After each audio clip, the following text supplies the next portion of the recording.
The Cabin in the Woods unleashes deadly secrets that could end the world. Today, I'll recap a horror comedy film, The Cabin in the Woods, so keep your eyes wide open and stay safe. The movie opens with a pair of middle-aged men walking through a facility. They're chatting about ordinary things like marriage and having kids, while a younger woman in a lab coat tries to tell them about a problem at the Stockholm facility. The two men don't seem too worried about what she's saying. They just mention that the Japan facility will handle things fine and that their US facility is usually in second place. As they hop onto a golf cart to leave, the younger of the two men invites the older one over to his place for the weekend. The scene shifts to a room in a college town where Dana and Jules are talking about school. Dana shares that she had an affair with one of her professors, but it ended badly. Jules' boyfriend Kurt walks in and tosses a football at the girls. It flies out the window, and Kurt's friend Holden catches it down below. The guys are there to pick up the girls for a long weekend at a lakeside cabin that Kurt's cousin owns. Dana finishes packing, and they all head downstairs to load up the RV. Just as they're about to leave,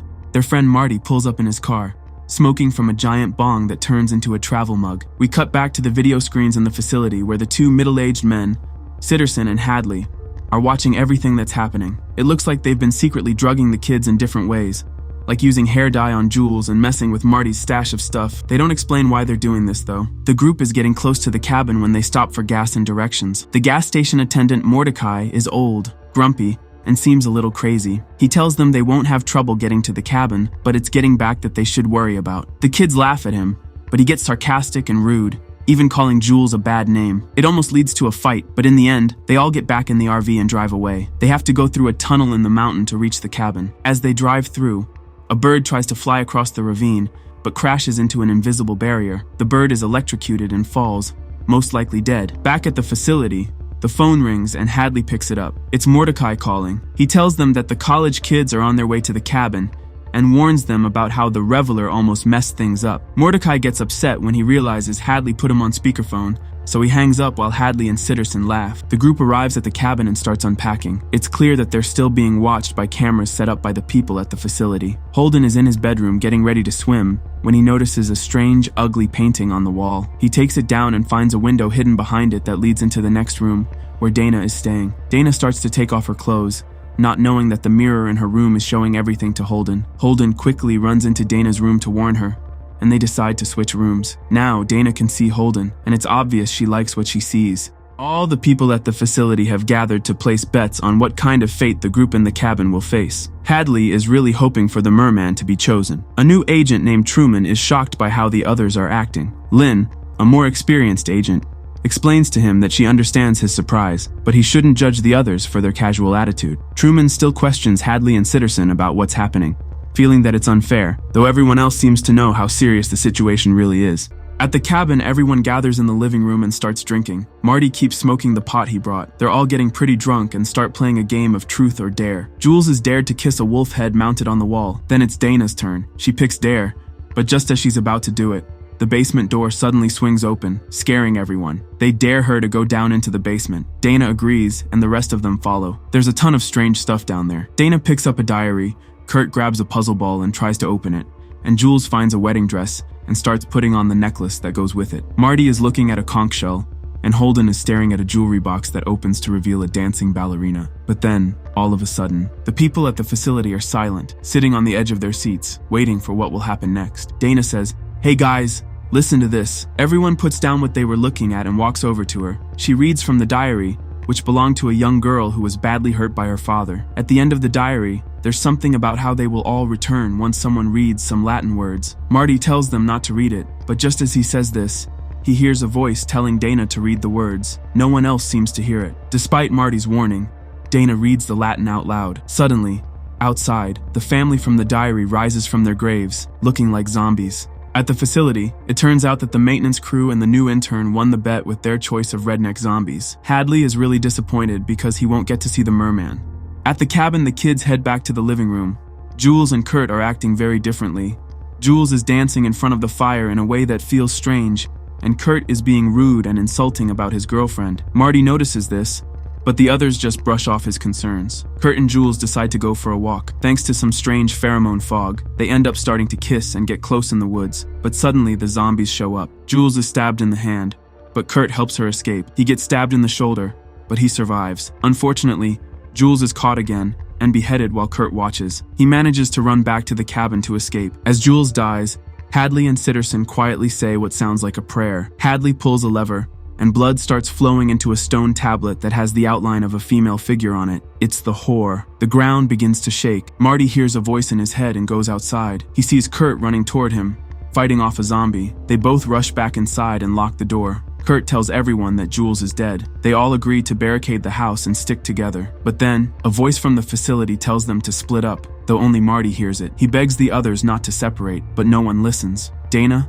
Holden, and Marty each go into their own rooms. The doors lock behind them right away. No one at the facility can figure out why their tricks aren't working on Marty. He's not following the plan, and he can hear the voices. They're worried he's going to mess everything up. In Marty's room, he gets startled and breaks a lamp. As he picks it up, he finds a hidden camera. This proves everything he's been saying about the place. He's about to look deeper when a zombie bursts through the window and drags him outside. They struggle, and Marty is stabbed in the back. He's pulled out of sight, and horrible noises follow. Poor Marty. The people at the facility are relieved that Marty won't be ruining their plan. However, they're still trying to figure out why their drugs didn't work on him. They find out that when they were adding drugs to his pot, they missed one of his stashes, and what he was smoking made him immune to their tricks. Blood pours into the outline of the reveler. The ground begins to shake. A zombie tries to break through Dana's window. Hearing the noise from the next room, Holden breaks the glass between their rooms and pulls her into his. They discover a door in the floor that leads to another room in the basement. It looks like this is the room where the father hurt and tortured the girl from the diary. They try to find a way out,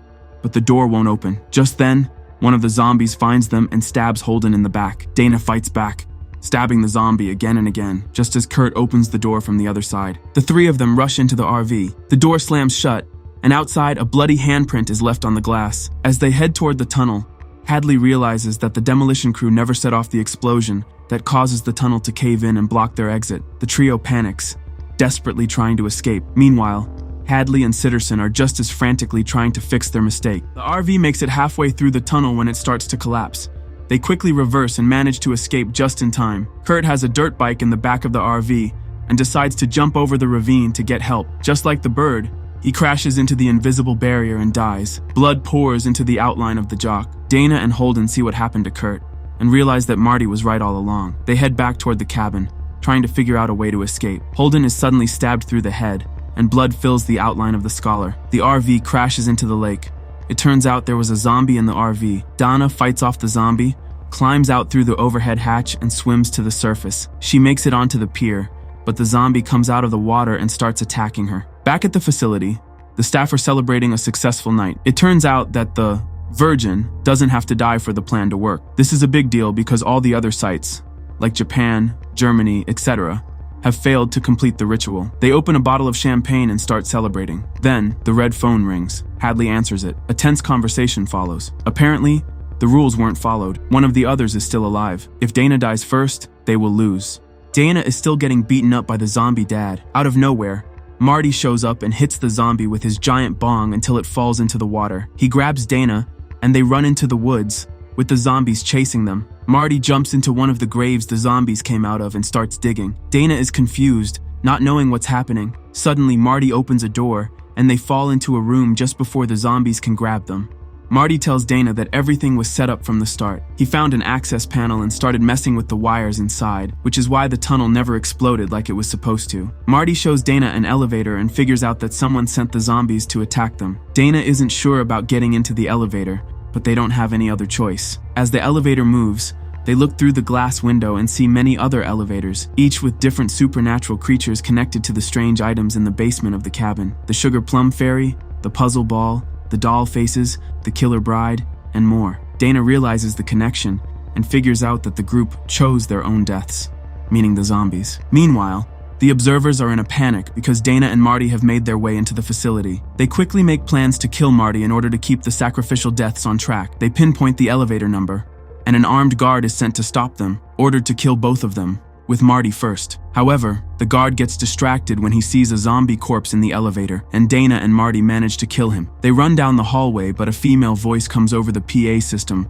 sympathizing with their situation, but saying they still must die. More armed guards appear and start shooting at them. Dana and Marty run into what looks like a control room and hide. Dana notices a control panel that monitors the elevators with the monsters inside. As soldiers with guns and other weapons attack, They start pressing random buttons. Dana finds a big button that says purge system, and when she presses it, alarms go off throughout the whole facility. The guards freeze in fear, and suddenly, all the elevators open. One by one, monsters pour out and begin attacking the soldiers. The monsters flood the facility, killing everyone in sight. Dana and Marty are trapped by the monsters, but they manage to escape through a hole in the wall where the destruction has made a path. In the facility's control room, Hadley, Lynn, and Truman are all killed by the monsters. Hadley finally sees his merman just before it kills him. Sitterson manages to open an escape hatch and climbs into a stone hallway, but he is fatally stabbed by Dana. This is the same place where Dana and Marty have ended up. Before Sitterson dies, he tells Dana, "Kill him."